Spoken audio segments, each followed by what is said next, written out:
한성입니다. 화창한 월요일 또 파이팅하게 힘내기 위해 엄청난 또 차를 가지고 왔습니다. 이 뒤에 있는 벤츠 GLE, 요즘에 자동차 시장에서는 가장 핫한 라인업이 바로 SUV가 가장 판매량이 많이 늡니다. 지금 전체적인 추세가 세단의 판매량은 좀 더 줄어드는 반면에 SUV 판매량은 굉장히 많이 늘어나고 있죠. 그중 대표 SUV를 뽑는다고 하면 바로 이 뒤에 있는 GLE 라인업이 될 것 같습니다. 중요한 SUV야말로 가장 많은 판매량을 자랑하는데, 벤츠에서 우리나라 SUV 시장을 공략하기 위해 야심차게 준비해서 나온 모델이 바로 이 뒤에 있는 벤츠 GLE라고 할 수가 있습니다. 오늘 그 GLE를 여러분들과 함께 자세하고 심도 있게 한번 둘러보도록 하죠.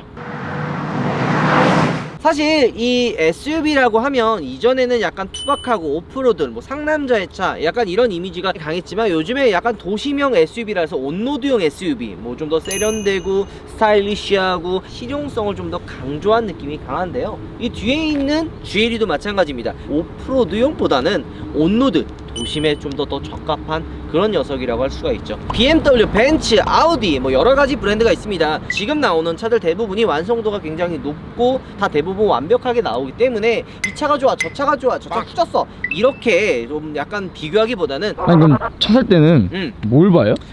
우리 예리한 질문이었습니다. 사실 여러가지 이유가 있겠죠. 가장 첫 번째는 뭐 가격이 될 수도 있고, 옵션, 그리고 디자인 따지고 보면 정말 많아요. 하지만 저는 사실 차를 살 때 그 차의 브랜드를 보고 사는 경우도 굉장히 크다고 생각을 하거든요. 브랜드의 가치에 따라서 이 차도 완성된다 사실 생각을 합니다. 아무리 디자인이 이쁘고 가격이 좋게 나와도 브랜드 가치가 좀 낮거나 브랜드가 좀 별로라고 생각하면 살짝 소비하는 데 있어서 소비자들이 좀 꺼려하는 경우가 있기 때문에 브랜드 가치가 좀 중요하다고 생각합니다. 차라는 게 금액대가 적지가 않잖아요. 그렇지 않아요? 그죠. 대부분 다 몇 억까지 가는 그런 비싼 고가의 물건이기 때문에 브랜드 가치와 여러 가지 이렇게 따지는 경우가 많다고 보시면 됩니다. 그럼 GLE의 강점은 뭐냐? 벤츠 브랜드의 강점은 뭐냐라고 생각을 사실 하실 텐데, 저는 벤츠의 강점을 이야기한다면 사실 그런 것 같아요. 럭셔리하고 약간 클래식한 그런 느낌이 좀 많이 나거든요. 벤츠의 최근 나온 디자인들을 좀 보면은 조금 모던하다 그래야 되나, 아니면 좀 무난하다 그래야 되나, 그렇게 이야기를 하고 싶어요. GLE, 그 다음에 CLS, 뭐 A클래스, 뭐 잘 보면은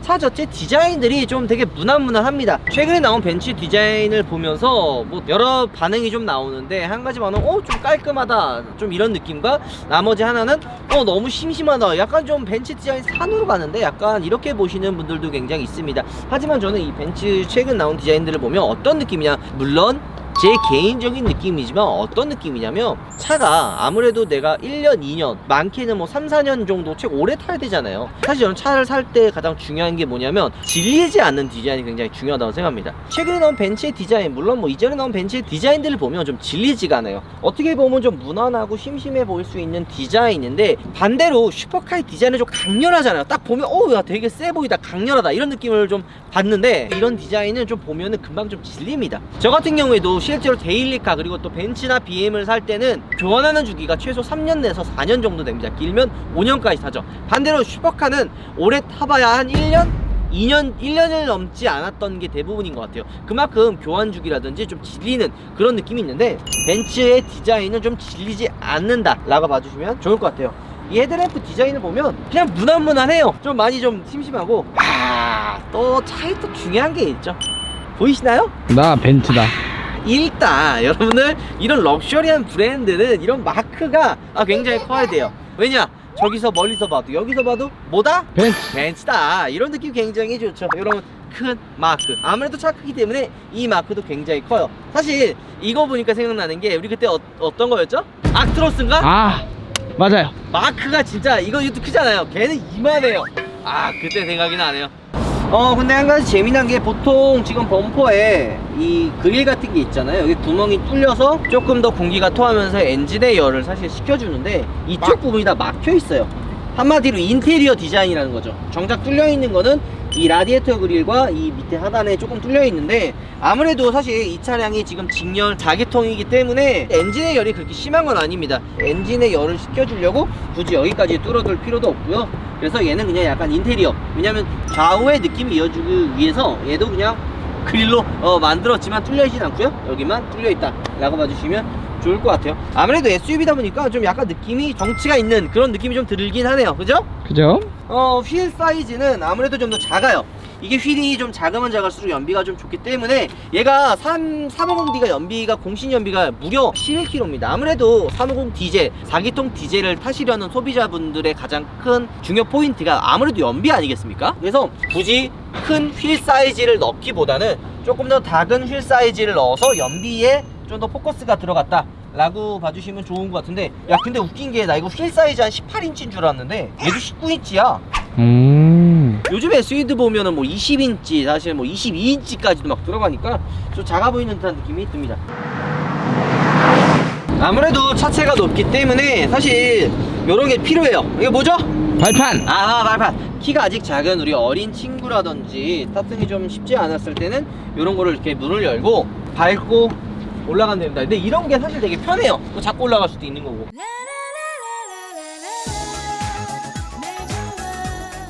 근데 한 가지 저는 이렇게 큰 차를 보면 드는 생각이 뭔지 아시나요 혹시? 뭐예요? 세차하기 힘들겠다. 세차는 여러분들 세차용품 살 때는 우파몰, 네이버에 우파몰을 검색하시면 여러가지 세차용품을 아주 합리적인 가격에 사실 수가 있습니다. 사랑합니다. 알라뷰. 여기에 보면 공신 연비가 나와요. 복합 연비는 10km, 리터당 10km, 그 다음에 고속도로에는 11km 정도가 나오는데, 제가 이 차를 사실 시승을 한 하루 이틀 정도 해봤어요. 그때 연비가 무려 한 14, 14까지도 나올 정도 연비가 진짜 굉장히 잘 나와요. 얘가 굉장히 크고 무거운 무게를 자랑하는데도 불구하고 그 정도 연비면 정말 훌륭하다고 생각을 하거든요. 얘인데 가격이 되게 합리적이에요. 이게 얼마일 것 같아요? 1억 넘지 않을까요? 9천만 원이에요. 그 굉장히 좀 어떻게 보면 야 벤츠 SUV 중형 SUV가 9천만 원이야? 깜짝 놀래요 사실. 괜찮지 않아요? 물론 450이 좋긴 하죠. 1억 1000이랑 한 2천만, 3천만 원, 2천만 원 정도 차이가 나는 금액을 생각한다면 개인적으로 350D도 나쁘지 않다고 생각을 합니다. 그리고 얘가 80mm가 이전 세대보다도 좀 더 길어져가지고 트렁크 공간도 좀 더 여유로워졌고 뒷좌석도 조금 더 여유로워졌다 라고 보시면 될 것 같아요. 이 사실 앞에는 우리 A클래스 때도 제가 이야기를 했었는데 전체적인 뒤 느낌이 다 비슷하게 생겼어요. CLS랑 같은 패밀리 룩이죠? CLS랑 느낌도 비슷하고 야 A클래스랑도 좀 비슷하잖아요. 전반적으로 느낌이 벤츠의 후면부의 디자인이 사실 거기서 거기란 느낌을 많이 받게 하는데 전 개인적으로 이쁜 것 같아요. 심플하기도 하고 앞에가 좀 투박했다면 뒤엔 좀 세련됐다 라고 생각이 좀 들고요. 야 근데 트렁크는 진짜 정말 엄청 크네요. 이 정도면 뭐 문파크 한 10명 정도는 폭에서 들어갈 수 있는 그 정도 트렁크 크기가 되지 않을까요? 10명씩이나요?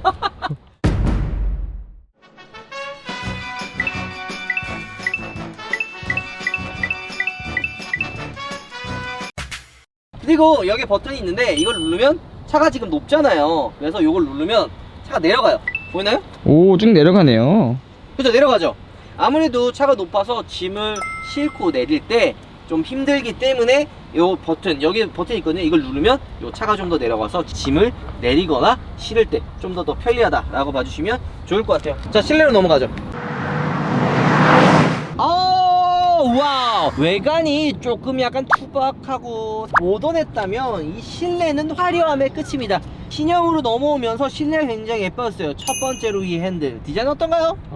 완전 이쁘죠. 진짜 저 개인적으로 벤츠의 스티어링 디자인은 진짜 잘 뽑아내는 것 같습니다. 너무 만족스러워요. 전체적으로 9천만 원이라고 해서 저희가 좀 약간 플라스틱으로 마감이 많이 되어 있지 않을까라는 생각을 했는데, 이 대시보드 위 그리고 전 사람의 손이 많이 닿는 부분은, 그리고 보이는 부분에는 가죽으로 많이 마감을 해놨습니다. 물론 이런 밑에는 당연히 플라스틱으로 되어 있지만 이 도 상단이라든지 손잡이 부분, 대시보드 이런 부분들을 보면 전반적으로 가죽으로 쌓여져 있어서 차가 좀 고급스러워 보인다 라고 생각이 듭니다. 그리고 무엇보다 더 매력적인 건 바로 이겁니다. 계기판과 디스플레이가 하나로 연결되어 있어서 좀 더 시원하고 조금 더 커 보이는 실내를 자랑하는 것 같습니다. 시동 거는 버튼은 이 밑에 있는 것 같고요. 그 다음에 한 가지 재미나는 게 엔터테인먼트 버튼이 예전에는 이렇게 약간 좀 돌리는 이런 식이었다면 지금은 여기 터치 패드가 있어가지고 다 터치로 이렇게 작동이 되는 그런 시스템입니다. 그리고 무엇보다 놀라운 거, A클래스 때도 우리가 이야기했지만 터치 패널이 들어갑니다. 와. 드디어 벤츠에서 터치 패널이 들어가고요. 이 한글화 버전이 굉장히 잘 되어 있어요. 그런 부분도 굉장히 칭찬하고요. 잠깐만요. 안녕 벤츠? 지금 잘했어요. 들리시나요?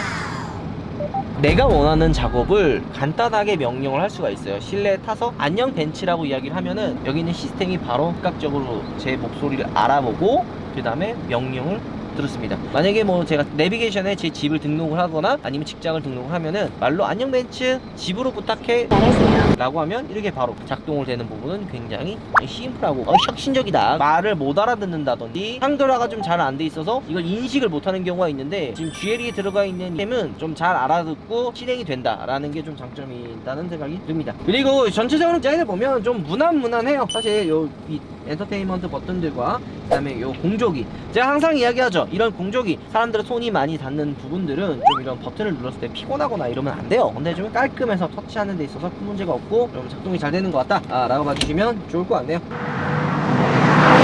뒷좌석에 왔습니다. 아무래도 이 GLE 같은 경우에는 패밀리카를 대표하고 있기 때문에 이 뒷좌석도 굉장히 중요한데요. 차가 높은 만큼 시야도 굉장히 좋고요. 좀 시원시원해요. 이 유리창도 좀 크지 않아 이거? 와 이거 엄청 큰데요 이게? 그러니까 이쪽에는 공조기 당연히 있고 휴대폰 충전 시거잭이랑 간단한 수납함들이 여기에 있고요. 전체적으로 시트 자체가 굉장히 좀 편한 것 같아요. 레그룸은 당연히 굉장히 여유롭죠. 80mm가 늘어나면서 뒷좌석의 공간과 트렁크의 공간도 넓어졌고요. 시트 자체가 굉장히 좀 편해요. 푹신푹신하면서도 잡아주는 그런 느낌이라 편안하면서도 이 등받이의 높이 자체도 잘 세팅이 되어 있어서 장시간 타도 피곤하거나 그런 것 같지는 않다는 생각이 듭니다. 전반적으로 둘러본 것 같으니까 이제 여러분들 GLE의 주행으로 넘어가 보도록 하겠습니다. 출발! 자, 4기통 245마력의 연비 11km를 자랑하는 9천만원에 할 수 있는 벤츠 SUV GLE를 한번 출발해 보도록 하겠습니다. 일단은 얘가 아무래도 4기통 디젤이다 보니까 소음은 좀 시끄러운 편입니다. 중접한 유리도 아니고요. 노면음이라든지 풍절음 같은 경우에는 저속이든 고속이든 크게 많이 들어오지 않는 것 같은데 속도가 좀 낮은 저속 구간에서는 엔진 소음이 좀 굉장히 많이 들어온다 라는 게 좀 단점이죠. 디젤 엔진을 저도 지금 타고 있긴 하지만 4기통 디젤과 6기통 디젤은 소리 자체가 달라요. 근데 아까 시끄러운 줄 알았는데 조용한데? 조용한데요? 하지만 조금 이렇게 주행을 하면 아무래도 엔진이 좀 돌아가면서 그때 조금 소음이 좀 들리는 것 같고요. 승차감 같은 경우에는 굉장히 부드러워요. 경쟁하는 X5랑 세팅값 자체를 비교하면은 X5는 간단하면서도 좀 더 잡아주는 느낌이 강하다면 이 GLE 같은 경우에는 조금 더 부드러우면서 약간 좀 물렁한 약간 그런 느낌이 좀 들어요. 사실 저는 SUV를 타면서 가장 많이 좀 중점적으로 보는 중에 하나가 아무래도 차체가 높기 때문에 흔들리면 멀미가 나요. 그래서 이게 좀 세팅을 좀 잡아주는 걸 굉장히 중요한데 반대로 근데 또 너무 잡으면은 딱딱해서 타기가 굉장히 힘들거든요. 이 GLE 같은 경우는 X5보다는 조금 더 부드럽게 세팅이 되어 있다는 느낌이 듭니다. 보통 너무 부드럽게 세팅을 한 SUV를 타면 좀 멀미가 나는 느낌이 있는데 이 지금 GLE 같은 경우에는 사실 승차감을 타는 데는 크게 불편한 게 없다. 그리고 무엇보다 중요한 거는 연비가 지금 저희가 운전을 하면서 우리가 아까 앞에서도 이야기했지만 10 이상 나오는 13까지도 나오는 이 연비는 정말 훌륭하다고 생각합니다. 아무래도 GLE 같은 경우에는 데일리카, 패밀리카로 타는 차다 보니까 좀 정속성과 연비, 승차감이 가장 중요하다고 생각하는데 정속성은 우리 아까 이야기했던 것처럼 정차 있을 때 고속에서는 굉장히 조용하고 저속에서 속도를 내고 출발할 때는 조금 더 소음이 좀 더 들어온다. 그리고 밖에서 시동을 걸었을 때 외부 소음은 좀 디젤 엔진이다 보니까 있는 편이다. 두 번째, 승차감은 멀미나는 그런 느낌이 없이 세단을 타고 있는 듯한 나름 그래도 탄탄한 그런 승차감을 가지고 있어서 SUV를 평소에 타지 않았던 소비자들이 운전을 해도 SUV라는 느낌을 많이 안 받을 정도로 세팅 자체가 굉장히 잘 되어 있습니다. 마지막으로 연비도 타고 다니면서 연비 때문에 걱정한다는 생각은 들지 않게 합니다. 자, 이제 마무리를 하러 가보시죠. 자, 오늘 우리 벤츠의 대표 SUV GLE를 한번 시승을 해봤습니다. 핫한 모델이다 보니까 저까지 좀 핫해진 그런 느낌이 좀 들었는데요. 저는 사실 이런 말씀을 드리고 싶었습니다. 가끔 댓글 보면 뭐 X5가 좋아요, GLE가 좋아요 비교하시는 분들이 있는데 저는 사실 이렇게 생각을 합니다. 나쁜 차는 없다. 구성이나 가격이라든지 그 브랜드 보고 차를 산다고 생각하기 때문에 X5, GLE가 굉장히 좋은 차입니다. 근데 간단하게 정리하는 제 생각은 이건 좀 개인적인 생각입니다. X5 같은 경우에는 딱 봐도 선이 좀 굵고 좀 강렬해 보여요. 그리고 또 BMW 브랜드 자체도 좀 센 남자들이 좋아하는 그런 느낌이 굉장히 강하거든요. 그래서 나는 좀 더 선이 강력하고 남자다운 그런 SUV가 필요하다. 그리고 조금 더 와일드한 느낌의 차가 좋다 라고 생각을 하면 X5를 추천을 드리고, 나는 좀 더 오래 가는 그리고 또 벤츠 브랜드가 주는 좀 더 모던하면 더 럭셔리한 브랜드 가치가 좋다. 그리고 질리지 않는 디자인과 조금 더 여유로운 실내 공간을 중요하게 생각한다 라는 생각하시는 분들은 GLE를 사시면 될 것 같습니다. 왜 아우디 무시해요? Q7은요? 저희 Q7을 시승을 못해가지고 그렇게 안 주더라고요. 자, 어쨌든 오늘 9천만원에 살 수 있는 벤츠 SUV의 행복 GLE를 리뷰해봤습니다. 여러분들 감기 조심하세요. 들어가겠습니다. 우바. 안녕 벤츠. 안녕 벤츠. 안녕 벤츠. 뭐지? 안 되는데요? 시동 안 걸어서 그런가? 안녕 벤츠. 뭐지? 아, 왜 안 되지? 그럼 시동 걸어야 되나? 안녕 벤츠. 말 안 듣는데? 야! 야! 안녕 벤츠. 야 임마. 안녕. 뭐야 안 되잖아. 안녕 벤츠? 아 제 말을 듣네요. 차 안 되는데?